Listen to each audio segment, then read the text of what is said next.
मटर पनीर, मटरची तीच भाजी, नेहमीचीच त्याच भाज्या खाऊन खूप कंटाळलेला असतो. मग कधी कधी मटरची एकदम अशी चमचमी चटपटीत भाजी पाहिजे, त्यावेळेला करा की अशी भाजी. चला तर मग तुम्हाला दाखवते मी अशी घरातल्या मलाईपासूनच बनवलेली. अहो करायला ही अगदी सोपी मेथी मटर मलाई कशी दिसते बघा ना, भारीच. आणि बनवायला सुद्धा तेवढीच सोपी आहे. चला तर मग रेसिपीला सुरुवात करूया. आधी मी इथे छान फ्रेश मटार घेतलेले आहेत अर्धा किलो. त्यांना आपण इथे बॉईल करून घेऊया.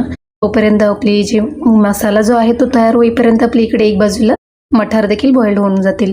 आता इकडे पॅनमध्ये मी ऑइल गरम करून घेतलेलं आहे. त्यामध्ये टाकले 2 हिरवी मिरची, 1 चमचा जिरं, 1 चमचा खडे मसाले, कढीपत्ता थोडासा, 7-8 बदाम, बारीक चिरलेला उभा कांदा, टोमॅटो, लसूणच्या पाकळ्या 7-8, 1 चमचा धने. हे सगळं मिश्रण व्यवस्थित थोडंफार हलवून घेतलेलं आहे मी खालून वरून.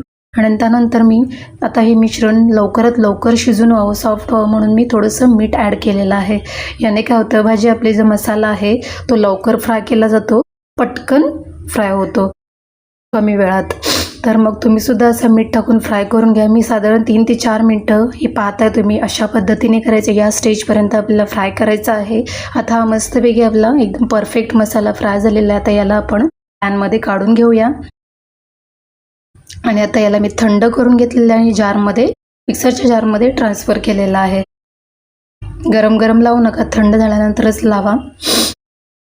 त्यानंतर मी थोडंसं पाणी ॲड केलेलं आहे गरजेनुसार.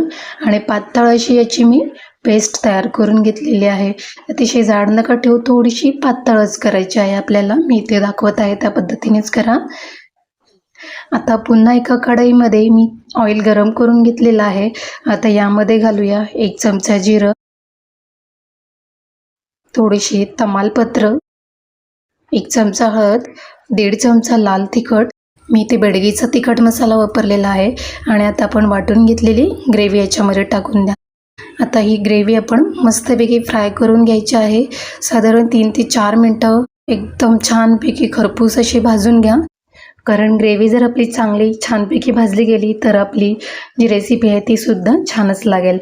त्यामुळे पहा इथे मी छान अशी 4-5 मिनटं भाजून घेतलेली आहे. आता परफेक्ट झालेली आहे आपली ग्रेव्ही. आता यामध्ये ॲड करूया आपण बॉइल्ड केलेले मटर. आणि त्यानंतर मटरसोबतच मी ॲड करत आहे बारीक चिरून घेतलेली मेथी. तर मेथीसुद्धा इथे फ्रेश घ्या. फ्रेश तुम्ही घेतली तर त्याने अजून छान टेस्ट येते. आता बाजारामध्ये थंडीच्या दिवसात खूप छान छान फ्रेश भाज्या येतात, त्यामुळे मेथी मटर सगळं फ्रेशच वापरा. भाजीची टेस्ट खूप छान येते. आता ह्याला सुद्धा आपण एकत्र एकजीव करून घ्यायचं आहे. साधारण 1 ते 2 मिनिटभर आपण चांगलं फ्राय करून घ्यायचं आहे. मेथीचा जोपर्यंत कडवटपणा जात नाही तोपर्यंत आपण याला भाजून घेऊया छानपैकी.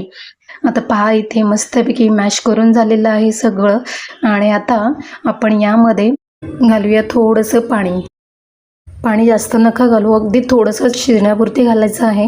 कारण ऑलरेडी आपले मटर बॉईल झालेले आहेत आणि मेथीला सुद्धा खूप काही जास्त असा वेळ लागत नाही शिजायला, त्यामुळे अगदी थोडंसंच पाणी वापरा. आता साधारण भाजीला आपल्या शिजायला फक्त 4 ते 5 मिनटं जास्तीत जास्त लागणार आहेत, यापेक्षा जास्त वेळ लागणार नाही. आता यावर आपण ठेवूया झाकण. आणि झाकण ठेवून मी 1-5 मिनटं फक्त शिजवून घेणार आहे, यापेक्षा जास्त नाही. आता पहा इथे मी झाकण काढून पाहिलं तर भाजी आपली एकदम परफेक्ट झालेली आहे. तुम्ही पाहता इथे. आता पाहता क्षणी मला सुद्धा खूप भूक लागलेली आहे ॲक्च्युली. खूपच छान आणि टेस्टी भाजी झाली होती ही. तुम्ही नक्की घरी ट्राय करून बघा एकदा, तरच तुम्हाला समजेल. आणि अगदी हॉटेलसारखी जी मलाईवाली भाजी आपण घेतो ना, सेम टेस्ट होते आणि त्याच्यापेक्षा सुद्धा भारी म्हणा, पण खूपच छान लागते. मला खूप आवडली होती ही भाजी. नक्की ट्राय करून बघा.